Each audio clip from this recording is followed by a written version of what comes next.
চিটাগাং কিংসকে হারিয়ে রংপুরের 8-8। বিপিএল এর এবারের আসরের প্রথম দল হিসেবে প্লে অফ নিশ্চিত করল রংপুর রাইডার্স। এই দিন টসে জিতে প্রথমে ফিল্ডিং এর সিদ্ধান্ত নেয় চিটাগাং। শুরুতেই বাজিমাত করেন চিটাগাং এর অ্যালিস ইসলাম। রংপুরের তৌফিক খানকে ফিরান মাত্র 5 রানে।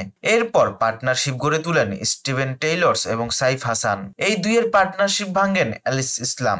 এবার তার শিকার রংপুরের সাইফ হাসান। এরপর দ্রুতই ফেরেন টেইলর, ইফতেখার, নুরুল হাসান। ফলে চাপের মুখে পড়ে যায় রংপুর। খুশদিল শাহ ব্যাট চালান এক পাশ আগলে, তুলে নেন 50। 28 বলে 59 রান করে ওয়াসিম জুনিয়রের বলে ক্যাচ তুলে দিয়ে আউট হন খুশদিল শাহ। এরপর মাহেদী হাসানের 17 এবং সাইফুদ্দিনের শেষ বলে দুর্দান্ত ফিনিশিং এ নির্ধারিত 20 ওভার শেষে 7 উইকেট হারিয়ে 164 রান সংগ্রহ করে রংপুর। 165 রানের মাঝারি লক্ষ্য তাড়া করতে নেমে ইনিংসের প্রথম বলেই উসমান খানের উইকেট হারায় চিটাগাং কিংস।